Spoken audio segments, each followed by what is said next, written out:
Ukraine पर सबसे बड़ा हवाई हमला, फाइटर जेट F-16 के पायलट की मौत, ईरानी ड्रोन से मचा दी तबाही। यूक्रेन के एयर स्पेस पर यह रूस का अब तक का सबसे बड़ा हवाई हमला है। यूक्रेन के राष्ट्रपति जेलेंस्की ने कहा कि इस हमले में फाइटर जेट F-16 के एक पायलट की मौत हो गई है। गौरतलब है कि रूस का यह हमला तब हुआ है जब कुछ ही दिन पहले नाटो समिट खत्म हुआ है।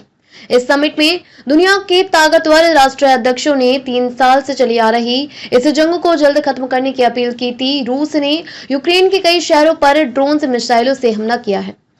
रूस ने यूक्रेन पर अब तक का सबसे बड़ा हवाई आक्रमण किया है। 3 साल पहले शुरू हुए रूस यूक्रेन युद्ध में से ये रूस की ओर से सबसे बड़ी एरियल स्ट्राइक है। इस हमले में यूक्रेन के F-16 लड़ाकू विमान के पायलट की मौत हो गई है।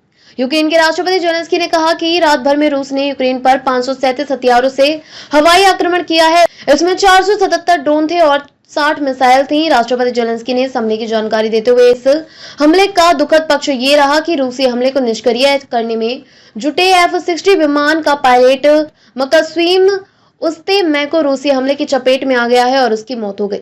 जेलेंस्की ने कहा कि आज F-16 के इस पायलट ने 7 हवाई लक्ष्यों को नष्ट कर दिया है।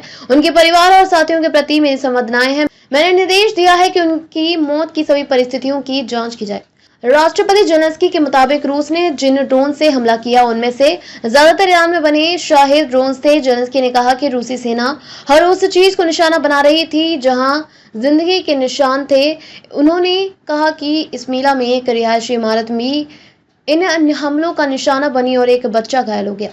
यूक्रेन के राष्ट्रपति जेलेंस्की ने रूस पर बरसते हुए कहा कि मॉस्को तब तक नहीं रुकेगा जब तक उसके पास बड़े हमले करने की क्षमता है। सिर्फ इस हफ्ते ही 114 से अधिक मिसाइलें, 1270 से ज्यादा ड्रोन और लगभग 1100 ग्लाइड बम दागे गए हैं। पुतिन ने बहुत पहले ही तय कर लिया था कि दुनिया की शांति की अपील के बावजूद वह युद्ध जारी रखेंगे। इस युद्ध को समाप्त किया जाना चाहिए। जेलेंस्की ने दुनिया के देशों से आग्रह किया कि पुतिन पर अब और भी दबाव बनाया जाए।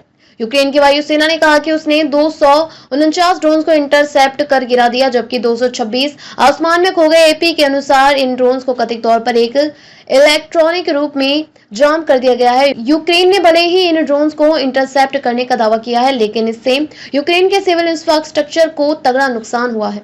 सबसे बड़ा हवाई हमला।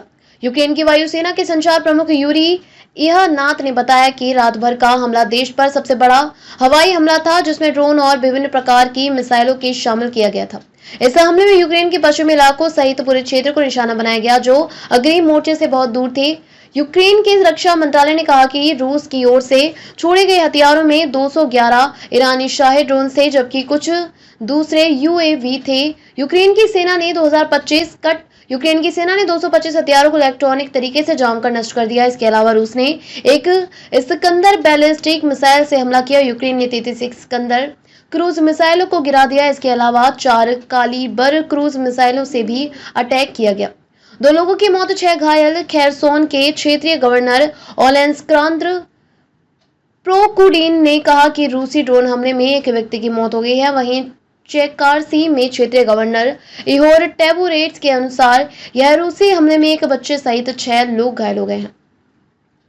यूक्रेन की वायुसेना ने बताया कि रूस के हमलों का असर 6 स्थानों पर देखने को मिला, जबकि 8 स्थानों पर मलबा गिरने की सूचना मिली है। यूक्रेन की सेना ने इस हमले में नागरिक ठिकानों को हुए नुकसान का आकलन कर रही है। नाटो समिट में यूक्रेन पर चर्चा। बता दें कि हाल ही में नीदरलैंड के हैग में हुए नाटो समिट में रूस यूक्रेन युद्ध पर चर्चा सीमित रही है, लेकिन सभी शामिल देशों में जंग को रोकने पर जोर दिया गया। इसके अलावा नाटो ने यूक्रेन को निरंतर समर्थन की पुष्टि की।